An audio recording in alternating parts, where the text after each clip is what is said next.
all day long dodging ice. We're just trying to, stay indoors and stay away from this stuff. Clay Henry's joining us, editor and publisher, Hawgs Illustrated. Good to join us every Wednesday.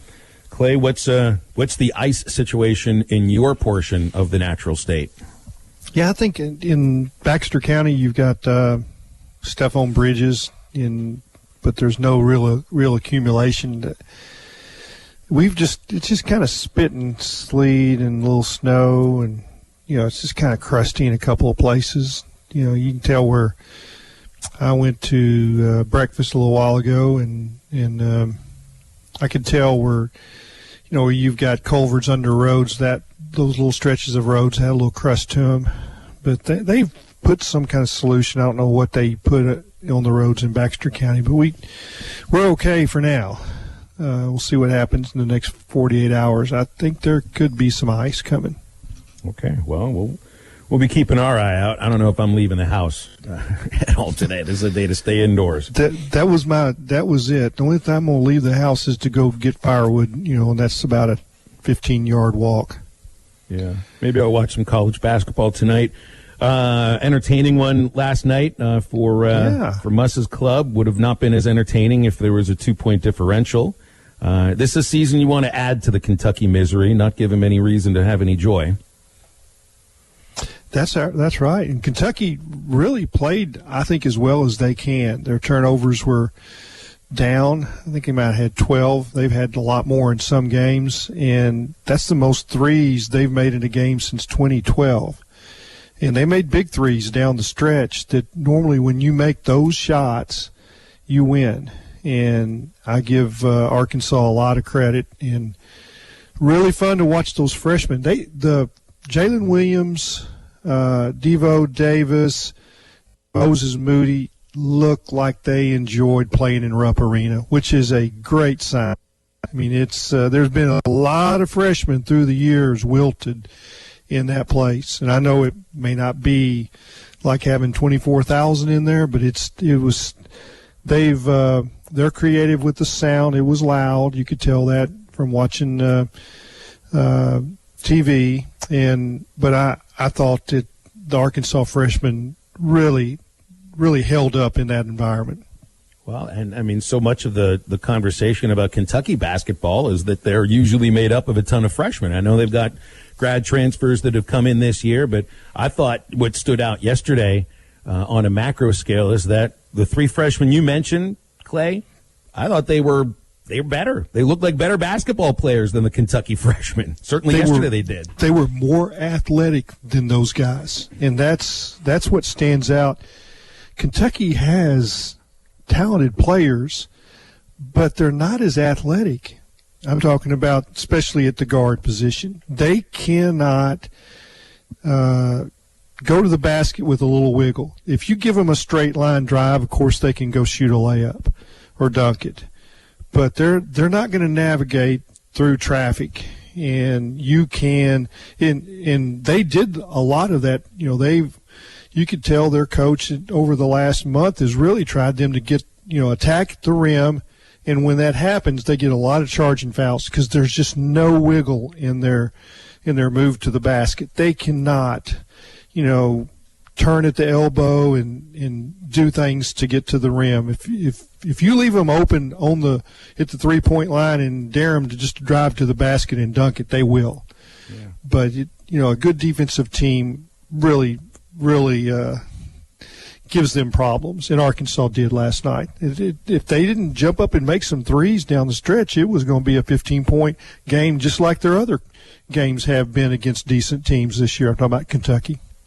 Clay Henry joining us here on Halftime. Clay, I want to ask you, get your thoughts on a couple of the players. And first off, Connor Vanover. And I wouldn't know if I would say struggling, but just couldn't find his rhythm in the first half of the SEC season. But these past two games, Clay, Connor Vanover's played really well. And while he didn't play a lot in the second half, that first half, Connor Vanover, he was effective. He was hustling. He was everything that us fans probably expected out of him early in the preseason. See, I think that there have been some games where he's been in his element because of matchups, and then there's some games that he doesn't fit. And I think there's been more of those type teams of late. And I think you see Arkansas getting to the good part of their schedule. And when you go back and you look at some of the teams, they just weren't good matchups. And I think and that'll happen in some other games before it's over. I don't think it's a good matchup against Alabama for him.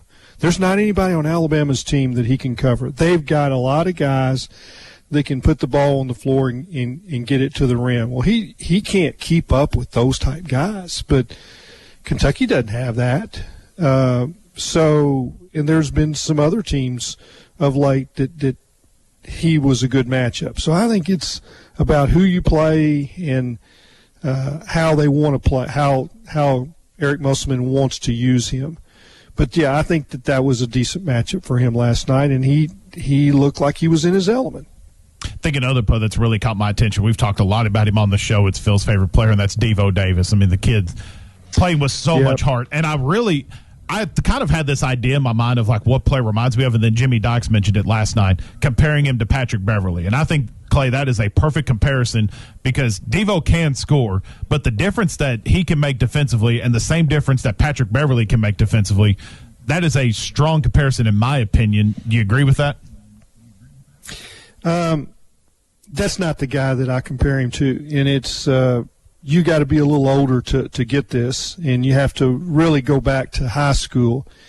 Patrick's a better shooter than – and he had a three-point shot when he was in college. That's what he was, a three-point shooter, and Devo's not a three-point guy. Now, he has got a fantastic mid-range. I think he's got more length than Patrick, but the guy – and I've said this on the show, and nobody's really latched on to it yet, but the guy that he reminds me of is Sidney Moncrief, and I'm talking about effort, athleticism, and length, and ability to go up in a crowd and get a rebound. He plays with unbelievable desire. He's like Sidney. When Sidney first got to Arkansas, Sidney didn't want to take a long shot. Wasn't a particularly good free throw shooter. Got to be a good free throw shooter because he turned himself into it. But when you see a ball on the floor, now Patrick Beverly, by the time he got to the NBA, yeah, I see that in Devo. But that's not the way Patrick played at Arkansas. Patrick was a three-point shooter and a decent defensive player. He did not excel on defense, and he didn't go on the floor for a loose ball. He figured out that's when he was in Europe, in the Ukraine, and those places that he went to play. He figured out what it took to get to the next level, and that's the way he was when he got to the NBA. I don't see the comparison of Patrick as an Arkansas player and Devo as an Arkansas player. The guy that, I mean, to compare him to Sidney Moncrief is really, incredible to do. Mm-hmm. And I know that that's a lot of pressure. But if you watch him and you watch the way Sidney was as a freshman, there's a lot of that in how – and I saw Sidney as a high school player. And Devo, the heart and the desire and the effort and the length and the athleticism. Now, Devo might be a better ball handler as a freshman than Sidney, because Sidney wasn't a one guard in high school. He was a two. They had a one guard, and they had a 6'11" kid at Hall, and I saw that team play multiple times. So that's my comparison. That's a pretty good comparison for anybody to have, and boy, there is something about Devo that I think there's something about the way he plays. He's got some magic. Yeah, it'll draw effort from teammates, draw a lot of attention from fans, and it's going to draw a lot of. Love to watch him play. Opponents are not going to like Devo very much. You know what I mean? No question. That's right. Hey, don't forget, be careful out there because of the COVID pandemic. Baxter Regional, for those living in Baxter County, wants to remind you to follow all state and CDC guidelines to keep you safe. They're committed to providing excellent care to every patient every time. They want you to make sure you wear a mask and maintain 6 feet of social distance. You can follow Baxter Regional Medical Center on Facebook or go to baxterregional.org/coronavirus for updates. Clay had mentioned that they've gotten a couple thousand COVID vaccine shots into arms up there at Baxter Regional Medical Center, so good work.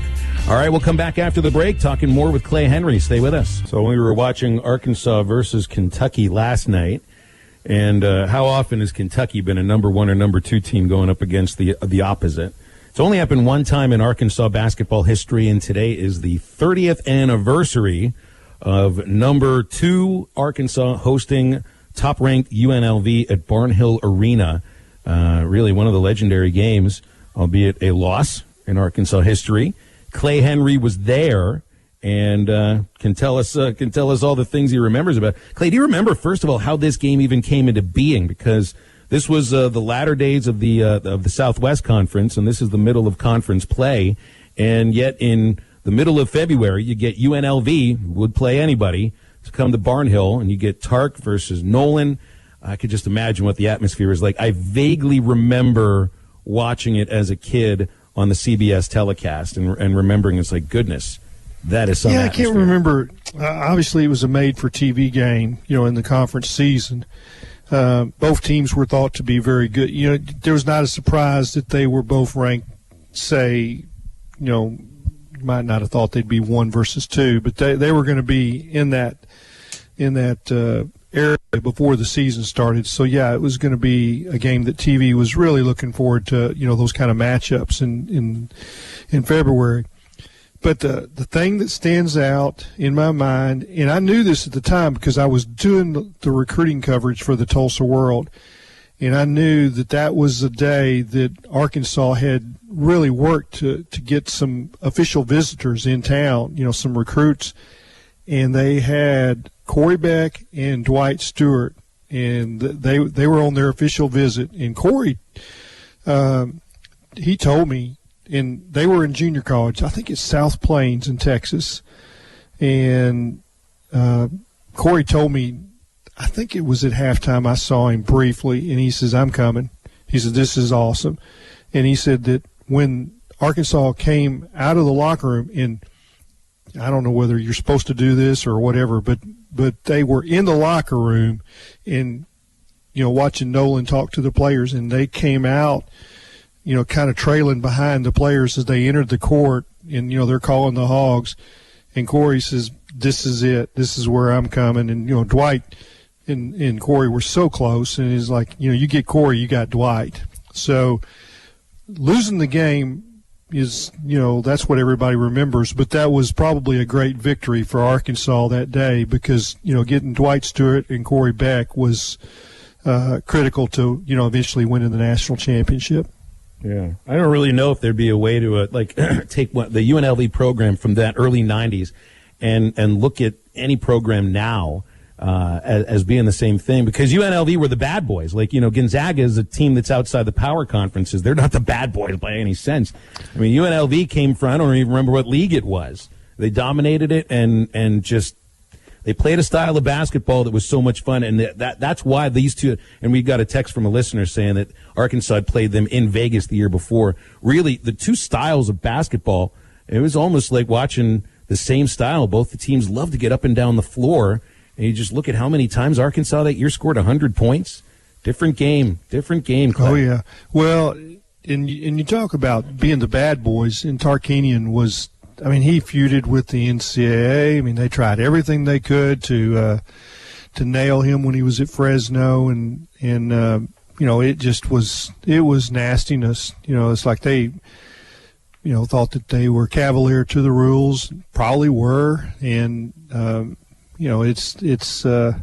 but once you start feuding publicly with the NCAA and he had the way of rolling his eyes and making you think that he was, really saying things that he wasn't as far as the NCAA conversations. And those conversations would come up in press conferences and he didn't duck them. So, they were the bad boys, but you know what? They really had some great players. And you go talk about Stacey Augmon and their guards and Larry Johnson. They had the most skilled forwards in the game, and then the guards to boot.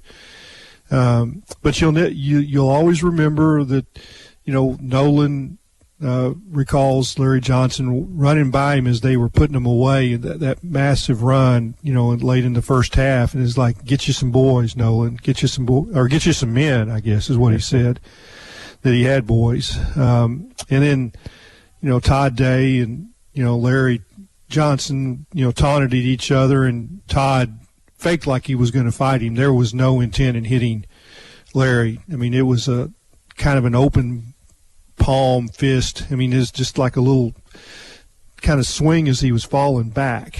And, of course, if Larry had wanted to get a hold of Todd and kill him, he could have. I mean, he would have just, he was just a beast. It was a man. Let's just put it that way. We had a conversation yesterday about and you can't decide whether or not a season is disappointing or not until it's over. And right now, you can't put a marker on it. But by the end of the season, we will. And you get the sense, for a program that hasn't been to the Sweet 16 since '96, getting to the Sweet 16 makes it a successful season. Maybe even just winning a game in the tournament makes it a successful season. That 91 team, Clay, was coming off of a Final Four. They only had 4 losses this season. They finished that year in the Elite Eight, lost to Duke. Was that deemed, if you remember, a successful year, a year after going to the Final Four? Yeah, that's interesting that you do. I don't guess I'll do that, put that kind of an asterisk, a good year, a bad year, not successful, unsuccessful. I'll jump forward to the 95 team, which is the defending champs, and they got to the championship game and didn't win, and it was almost a letdown. But you can never say getting to the championship game is a disappointment. I mean, it's just almost impossible to repeat. I mean, nobody does that. I mean, outside of John Wooden, I mean, you just don't repeat. But there were a lot of people that thought that was a disappointment, and I wasn't one of them. But it is hard to, say what are the expectations, and then as the season goes along, they change because of injuries and things that, that transpire during the season, and then you get some teams that surprise and are better, and that affects how you're judged. All at once you got a team that's hitting their stride at the NCAA tournament, and it just was a bad matchup at the wrong time. So, I think you have to look at all of it, not just the very end, and be careful, in putting labels on teams as disappointment, because I think it's unfair. Clay, let's focus on. Let's bring it back to this season. You talked earlier about this kind of getting to a really good portion of this basketball schedule. You go to Missouri Saturday, which we'll talk more about that throughout the week. But you got Florida, A&M, Alabama, LSU. It seems like all your tough matchups coming up are going to be played inside Bud Walton Arena, and pretty much your toughest road matchup for the rest of the year is at Missouri. But maybe not necessarily put like what would constitute a successful season with this 2020 class or with this 2020 schedule. But you mentioned it earlier. The schedule sets up really nicely for this team, and I mentioned it prior to you getting on here with us. This sets up really well for this team, and they're getting hot at probably the best time possible, and this team is gelling at the right time. They're getting hot at the right time, and they got a very favorable schedule, at least with the solid games at home. Yeah, the tough part about this season is that home court advantage isn't what it was in another year. I mean, when you're talking about 3,500 to 4,000 in Bud Walton Arena, and a lot of them being upper deck seats, it's not the same. It wasn't the same last night in Rupp, and there's only so much, you think, well, the opposing team, maybe it's a little more friendly. The thing that is really noticeable to me is that the officiating seems to be more even this year, and that the officials and the human factor of a home crowd is what, to me, increases the discrepancy in foul calls. And I don't see that quite as much this year. So that's not quite the advantage that you would want in playing at home. But Arkansas is playing better, and I think that they have a little confidence and a little swagger back. Thing you have to be careful of is they have to stay healthy. No question, Desi Sills it hurt me to watch him try to make those free throws when he raised his arm up, and she's like, oh, that hurts me to watch. His shoulder's not right yet, but it should get better. They're going to rehab it twice a day, 3 times a day, or whatever. But they need to stay healthy, and they need all of their parts to be rolling right as they go through this stretch. And it is a good stretch, and it's a chance to make some hay. I wanted to ask about watching Justin Smith limp around and give all this effort with this bum ankle out there for 33 minutes, and we really appreciate that kind of effort. Well, we've run out of time, Clay, so we've got to leave it there. Be safe. Same to you guys. Thanks, Watch Clay. out for the ice. Watch out for that dark ice, right? Yeah, right. I don't want to be Mike Neighbors slipping and then tweeting it out for everybody. So maybe I'll just slip and keep it a secret. 877-377-6963. That's right. Better idea. Stay inside. Just listen to halftime.